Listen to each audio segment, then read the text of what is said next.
There's no end goal in meditation, but one vague aim is to get good enough at meditating that you can eventually clear your mind or detach your thoughts at will. This way, you can prevent yourself from being distracted by unwanted thoughts whenever you want to be. I like to call this bubble time.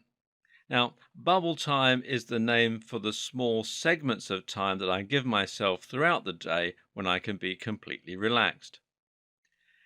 Imagine that you have a very stressful day and you've been working hard through a massive to do list.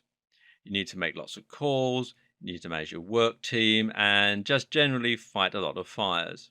Plus, you have a date tonight with someone that you think will be awkward, and you have a pressing, ongoing money concern. Sound familiar? Anyway, you're on the bus going from one meeting to the next, and in that time, there is no benefit to being stressed. In other words, you can carry on worrying about all these things that you have to do if you want to, but it's not going to do you any good. What would be far more preferable would be if you could use this short amount of time as a break in order to recuperate. Now, if you've never practiced meditation, you're going to struggle to do that.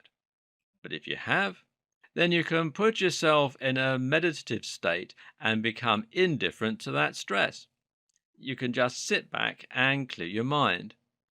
Now, when you arrive at your meeting, you're going to be much more recharged and energized because your brain has had the opportunity to get some rest. The result is that you'll feel much better and you'll work much more effectively as well. If you get really good at this, then you can eventually start to employ moving meditation, as in Tai Chi. Except now you're going to be in a meditative and relaxed, focused state at the same time as walking, talking, and doing other things.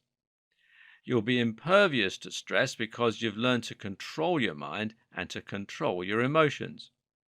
Because you aren't giving your concerns the emotional weight that you may have done in the past, your brain isn't activating the salience network that it uses to respond to threats, and you're able to just carry on going about your business in a completely calm and efficient manner.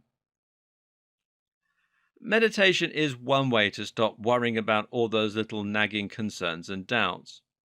Another way, though, is just to become more present and more in the moment. How can you do this? Well, one method is to start focusing on your body and on your senses a little more. The fact of the matter is that most of us are so in our own heads that we barely notice half of what's going on around us. We walk in a dream state worrying about work or about our relationships, and we hardly take the time to stop and smell the roses, literally or metaphorically. Try this right now. Turn off any music that you're listening to and instead start to notice the sounds around you. Really listen. What can you hear? Perhaps the hum of traffic outside. Maybe the murmur of conversation in the room. Maybe you can hear next door. Or perhaps you're outside. Maybe you can hear the sound of birds. Likewise, you can probably smell a whole load of things you hadn't noticed. And if you take the moment to feel your own body, then you can probably notice the sensation of the seat pushing into your legs and into your buttocks. Maybe you can feel the blood filling your face and making you feel hot, or perhaps there's a cool wind blowing against you. What direction is it heading?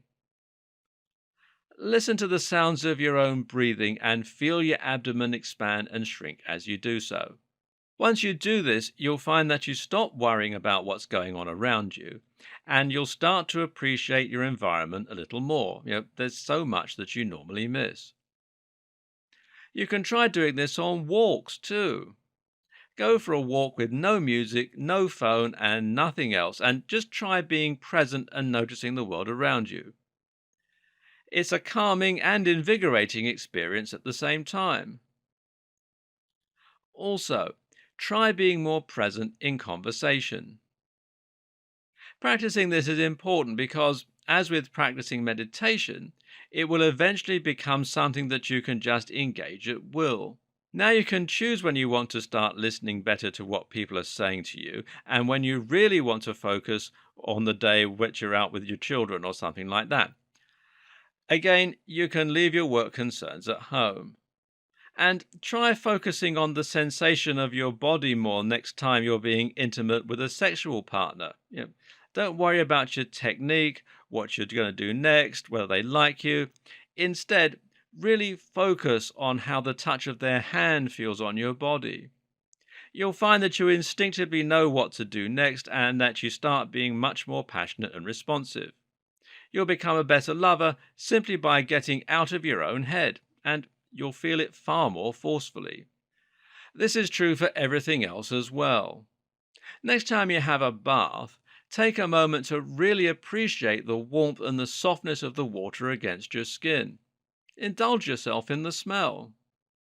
Next time you eat your cereal in the morning, remind yourself how much you enjoy that cereal and how happy you are not to be going to work. This is what so many of us don't do. So many of us are constantly in a dream state and worrying about other things that we actually miss what's going on around us. Being stressed and having no control over your mind is doubly problematic because not only does it make us unhappy directly, but it also distracts us from the things going on around us all the time that could be making us happier. Oh, and what this does for our relationships is also fantastic.